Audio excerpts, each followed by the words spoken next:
اعوذ باللہ من الشیطان الرجیم بسم اللہ الرحمن الرحیم السلام علیکم۔ ایک روز صبح کے وقت قریش انتہائی گھبراہٹ کے عالم میں نیند سے بیدار ہوئے۔ مکہ کی گلی کوچوں میں یہ خبر عام پھیل چکی تھی کہ رات کی تاریکی میں چھپتے ہوئے حضرت محمد صلی اللہ علیہ وآلہ وسلم مکہ چھوڑ کر کہیں جا چکے ہیں۔ سرداران قریش نے پہلے تو اس کو سچ نہ مانا۔ وہ نبی کریم صلی اللہ علیہ وآلہ وسلم کو بنو ہاشم کے گھروں میں تلاش کرنے لگے اور آپ کے ساتھیوں کے گھروں میں تلاش کرتے ہوئے حضرت ابو بکر صدیق رضی اللہ تعالی عنہ کے گھر پہنچے۔ دستک دی تو آپ کی بیٹی اسما گھر سے باہر نکلی۔ ابو جہل نے کڑا کر پوچھا، لڑکی تیرا باپ کدھر ہے؟ حضرت اسما نے کہا، میں نہیں جانتی کہ اب وہ کہاں ہے۔ یہ سن کر ابو جہل نے ان کے منہ پر اتنے زور کا تھپڑ مارا کہ ان کے کان کی بالی ٹوٹ کر دور جا گری۔ جب سرداران قریش کو اس بات کا یقین ہو گیا کہ حضرت محمد صلی اللہ علیہ وآلہ وسلم مکہ کو چھوڑ کر چلے گئے ہیں تو وہ بہت غضبناک ہوئے۔ کھوجیوں کو اپنے ساتھ لیا اور آپ کی تلاش میں نکل پڑے۔ جب تلاش کرتے کرتے وہ غار ثور پر پہنچے تو کھوجیوں نے کہا، خدا کی قسم آپ کے مطلوب شخص کا کھرا اس سے آگے نہیں جاتا۔ وہ اپنے اندازے میں غلط نہ تھے۔ حقیقت یہ تھی کہ جس کا انہوں نے قریش کے سامنے اظہار کر دیا تھا۔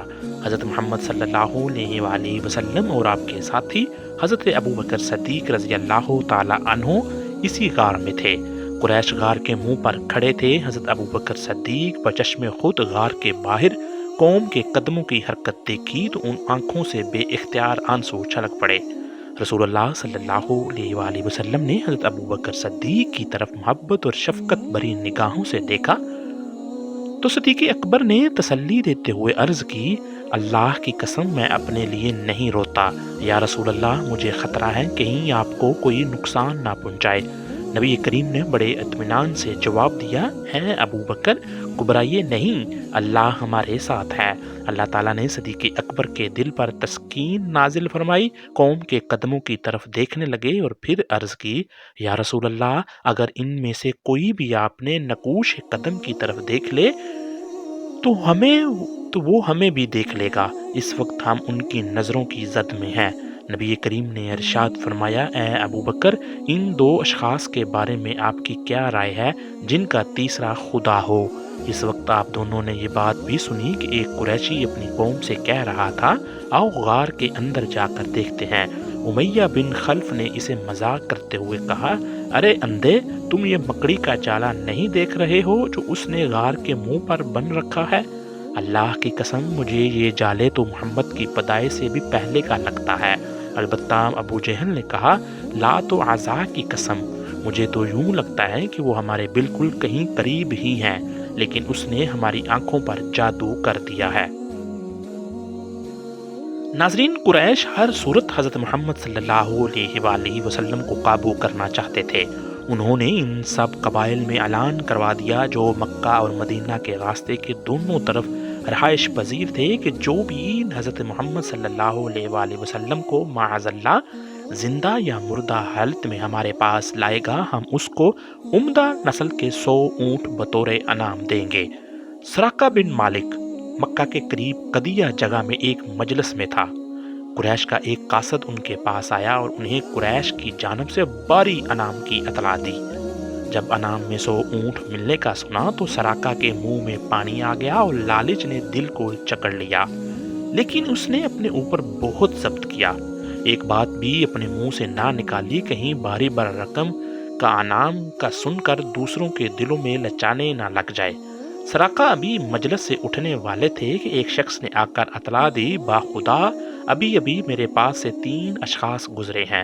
میرے خیال میں ان میں سے ایک محمد، دوسرا ابو بکر اور تیسرا ان کو راستہ دکھلانے والا ہے۔ ناظرین، سراقہ نے اس کی بات سن کر کہا، وہ تو فلاں قبیلے کے لوگ ہیں جو اپنی گمشدہ اونٹنی تلاش کر رہے ہیں۔ اس شخص نے کہا، شاید ایسے ہی ہو۔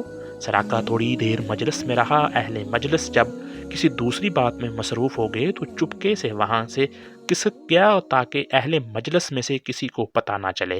سیدھا اپنے گھر پہنچا۔ باندی سے رازدانہ انداز میں کہا، میری گھوڑی تیار کر کے لوگوں سے چھپاتے ہوئے مکہ سے باہر لے آؤ۔ اپنے غلام کو حکم دیا کہ وہ ہتھیار لے کر گھروں کے پیچھے اس طرح نکلے کہ کوئی اس کو دیکھ نہ لے اور ہتھیار گھوڑی کے پاس رکھ جائے۔ سراقہ نے اپنی درع پہنی، ہتھیار گلے میں لٹکائے، گھوڑی پر زین باندھی اور سوار ہو کر سرپٹ دوڑا دیا تاکہ وہ سب سے پہلے حضرت محمد صلی اللہ علیہ وآلہ وسلم کو پکڑنے میں کامیاب ہو سکے اور اس طرح وہ قریش کے انعام کا مستحق بن سکے۔ سراقہ بن مالک اپنی قوم کے چند ممتاز شاہ سواروں میں سے ایک تھا۔ دراز قد، گندے جسم، ماہر کھوجی اور راستے کی تکالیف پر صبر کرنے والا تھا، اور ان صفات کے ساتھ ساتھ وہ ایک عقل مند شاعر تھا۔ اس کی گھوڑی بھی بڑی اصیل تھی۔ سراقہ بڑی تیز سے مسافت طے کرتے ہوئے آگے بڑھنے لگے۔ ابھی تھوڑا ہی فاصلہ طے کیا تھا کہ یکدم گھوڑی لڑکھڑا گئی اور یہ آنن واحد زمین پر گر پڑے۔ انہوں نے اسے اپنے لیے اچھا شگون نہ سمجھا اور کہنے لگے، ارے یہ کیا ہو گیا؟ ارے گھوڑی تیرا بیڑا غرق۔ گھوڑی تیزی سے اٹھی اور سرپٹ دوڑنے لگی۔ تھوڑی دیر بعد دوبارہ لڑکھڑائی اور اس دفعہ انہوں نے اپنے لیے اور برا شگون تصور کیا۔ اس دفعہ لوٹ جانے کا بھی ارادہ کر لیا، لیکن سو اونٹ کے لالچ واپس جانے کے ارادے سے روک دیا۔ جس جگہ گھوڑی لڑکھڑا رہی تھی وہاں سے حضرت محمد صلی اللہ علیہ وآلہ وسلم اور آپ کے ساتھی حضرت صدیق اکبر صاف دکھائی دے رہے تھے۔ انہیں نشانہ بنانے کے لیے کمان ہاتھ میں لی، تیر چلانے لگا تو ہاتھ شل ہو گیا۔ ناظرین، گھوڑی زمین میں دسنے لگی اور وہاں سے زہریلا دھواں آسمان کی طرف بلند ہو گیا، جس سے اس کی اور گھوڑی کی آنکھیں بند ہونے لگیں۔ گھوڑی کو ایڑی لگائی تو زمین پہ دنس گئی اور اس کے پاؤں زمین میں اس طرح پیوست ہوئے جیسا ان میں کیل ٹھونک دیے گئے ہوں۔ اس نے رسول اللہ صلی اللہ علیہ وآلہ وسلم اور صدیق اکبر کی طرف دیکھا اور گریہ وزاری کرتے ہوئے عرض کیا، آپ دونوں اپنے رب سے میرے لیے دعا کریں کہ میری گھوڑی کو نجات دے دے اور اس کی ٹانگوں کو زمین کی گرفت سے آزاد کر دے۔ میں آپ دونوں سے وعدہ کرتا ہوں میں آپ کا پیچھا چھوڑ دوں گا۔ ناظرین، نبی کریم نے اس کے لیے دعا کی۔ اللہ تبارک و تعالیٰ نے اس کی ٹانگوں کو زمین کی گرفت سے آزاد کر دیا۔ آزادی ملنے کے تھوڑے ہی دیر بعد پھر دل میں لالچ پیدا ہوا اور نبی کریم کے تعاقب میں گھوڑی کو ایڑی لگا دی۔ اس دفعہ گھوڑی پہلے سے بھی زیادہ زمین میں دنس گئی۔ ناظرین، سراقہ نے فریادی بن کر عرض کی، میرا زادہ، میرا زادہ، میرا ساز و سامان، میرا ہتھیار لے لو۔ میں اللہ تعالیٰ کو گواہ بنا کر آپ دونوں سے عہد کرتا ہوں کہ راستے میں آپ کے تعاقب میں جو بھی آ رہا ہوگا میں اسے واپس لوٹا دوں گا۔ دونوں نے ارشاد فرمایا، ہمیں تیرے زادہ ساز و سامان کی کوئی ضرورت نہیں، ہاں البتہ لوگوں کو واپس لوٹائیں۔ پھر رسول اللہ صلی اللہ علیہ وآلہ وسلم نے اس کے لیے دعا کی تو اس کی گھوڑی آزاد ہو گئی۔ اب جب سراقہ لوٹنے لگا تو دور سے آواز دی اور عرض کی، اجازت ہو تو میں آپ سے بات کرنا چاہتا ہوں۔ اللہ کی قسم کوئی ایسی حرکت نہیں کروں گا جو آپ کو ناپسند ہو۔ عرض کی، یا محمد، اللہ کی قسم آپ کا دین غالب آ کر رہے گا۔ آپ صلی اللہ علیہ وآلہ وسلم مجھ سے وعدہ کریں کہ جب میں آپ کی ریاست میں آؤں تو آپ میری عزت کریں گے اور یہ وعدہ مجھے لکھ کر دیں۔ نبی کریم نے حضرت صدیق اکبر کو حکم دیا تو انہوں نے ایک ہڈی پر یہ عہد لکھ کر اس کے حوالے کر دیا۔ جب وہ واپس لوٹنے لگا تو نبی کریم نے ارشاد فرمایا، سراقہ، جب تم کسرا کے کنگن پہنو گے تو تمہیں کیسا لگے گا؟ سراقہ نے حیران اور ششدر ہو کر پوچھا، کسرا بن حرمز کے کنگن؟ آپ نبی کریم نے فرمایا، ہاں، کسرا بن حرمز کے کنگن۔ سراقہ واپس لوٹا۔ راستے میں اسے کچھ لوگ ملے جو رسول اللہ کو تلاش کر رہے تھے۔ سراقہ نے کہا، لوگوں واپس اپنے گھروں کو چلے جاؤ۔ میں نے زمین کا چپا چپا چھان مارا، پاؤں کے نقوش کے بارے میں تم میری مہارت کو بھی جانتے ہو، مجھے ان کا کہیں کھوج نہیں ملی۔ تم اپنا وقت ضائع مت کرو، میری بات مانو، واپس چلے جاؤ۔ نبی کریم اور صدیق اکبر کے ساتھ ہونے والی گفتگو اور اپنے ساتھ پیش آنے والے واقعہ کو دل میں چھپائے رکھا، یہاں تک کہ اس کو یقین ہو گیا کہ اب دونوں مدینے پہنچ چکے ہوں گے اور قریشی دشمنوں کی رسائی سے باہر ہیں۔ تو سراقہ نے یہ راز فاش کر دیا۔ جب ابو جہل کو نبی کریم کے ساتھ ملاقات اور عہد و پیمان کا پتہ چلا تو اسے بزدلی، ذلت، کمینگی اور سنہری موقع ضائع کرنے کا طعنہ دیا۔ سراقہ نے ابو جہل کی ملامت کا جواب اشعار میں دیا جن کا مفہوم یہ ہے، ابو جہل، اللہ کی قسم جب میری گھوڑی کی ٹانگیں زمین میں دھنسی تھیں تو اگر اس حالت کو دیکھ لیتے تو تمہیں یقین ہو جاتا اور اس میں کوئی شک نہ رہتا کہ نبی کریم سچے رسول ہیں۔ بھلا ان کا کون مقابلہ کر سکتا ہے؟ حالات نے پلٹا کھایا، گردش ایام نے یہ موقع فراہم بھی کر دیا۔ وہ محمد صلی اللہ علیہ وآلہ وسلم جو رات کی تاریکی میں اپنے دشمنوں سے چھپتے ہوئے نہایت ہی کس پرسی کی عالم میں مکہ سے نکلے تھے، آج شاہانہ انداز کے ساتھ ہزاروں سفید تلواروں اور گندمی نیزوں کے جلووں میں سردار اور فاتح کی حیثیت میں مکہ میں داخل ہوئے۔ وہ سرداران قریش جنہوں نے تکبر اور نخوت کے ساتھ عرب میں تہلکہ مچا رکھا تھا، آج نبی کریم کی خدمت میں نہایت ہی عاجزی اور انکساری کے ساتھ جان بخشی کی بھیک مانگتے ہوئے عرض پرداز تھے۔ حضور، آپ کے اخلاق حسنہ کے پیش نظر امید ہے کہ آج آپ ہم سے اچھا برتاؤ کریں گے۔ نبی کریم نے انبیاء علیہ السلام کی سی فیاضی برتتے ہوئے ارشاد فرماتے ہیں، جاؤ تم آزاد ہو۔ سراقہ بن مالک اپنی سواری تیار کی اور رسول اللہ کی خدمت میں اقدس میں حاضر ہوئے تاکہ آپ کے سامنے مسلمان ہونے کا اعلان کرے، اور 10 سال پہلے جو تحریری پروانہ اس کے پاس موجود تھا وہ پیش کر کے امان حاصل کرے۔ سراقہ کہتے ہیں، میں نبی کریم کی خدمت میں حاضر ہوا۔ آپ اس وقت جرانہ میں ایک انصاری لشکر کے جرمٹ میں تشریف فرما تھے۔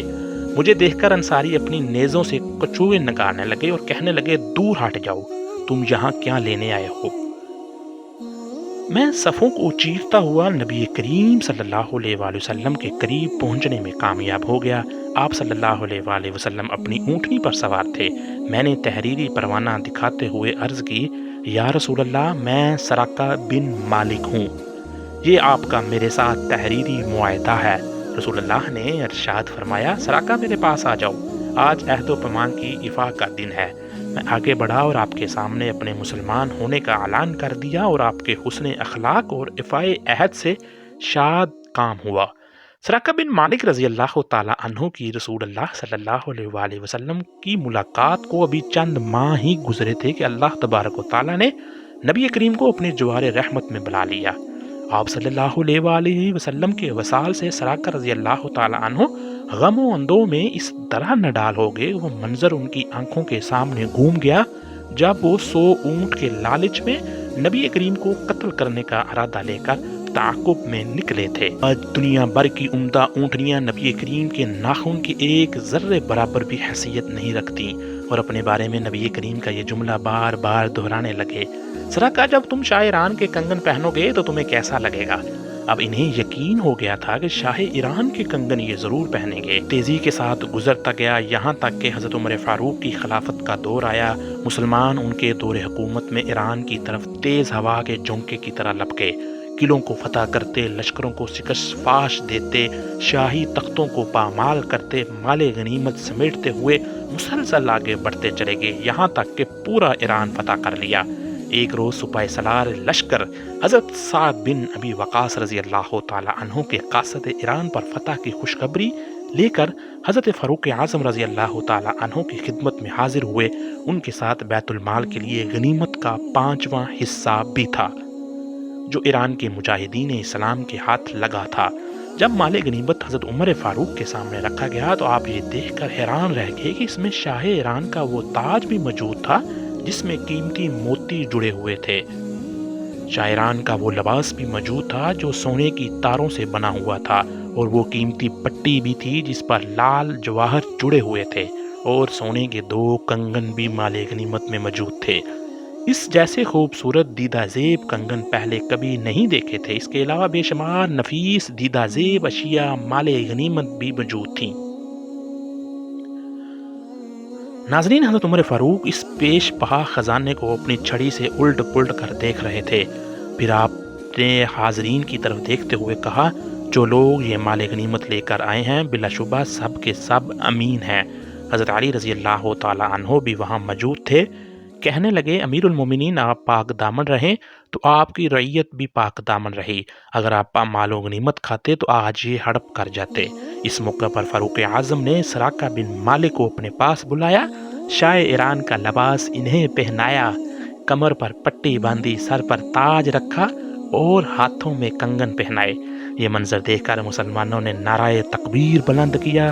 حضرت عمر فاروق نے سراقہ بن مالک رضی اللہ تعالی عنہ کی طرف دیکھ کر خوشی سے جھومتے ہوئے فرمایا، واہ واہ، ارے بنو مدلج کا ایک بدو، اس کے سر پر شاعران کا تاج، ہاتھوں میں کنگن، اس شان خسروانہ کے کیا کہنے۔ پھر آسمان کی طرف سر اٹھایا اور یوں گویا ہوئے، الہی تو نے یہ مال و دولت اپنے رسول مقبول کو نہ دیا، وہ تجھے مجھ سے زیادہ محبوب اور عزیز تھے۔ الہی تو نے یہ مال و دولت صدیق اکبر کو نہ دیا، حالانکہ وہ تجھے مجھ سے زیادہ محبوب اور عزیز تھے۔ پھر یہ سب کچھ مجھے عطا کر دیا، میں تیری بارگاہ میں پناہ مانگتا ہوں، کہیں یہ مال تو نے مجھے سزا کے لیے عطا نہ کیا ہو۔ پھر اسی وقت یہ مال مسلمانوں میں تقسیم کر دیا۔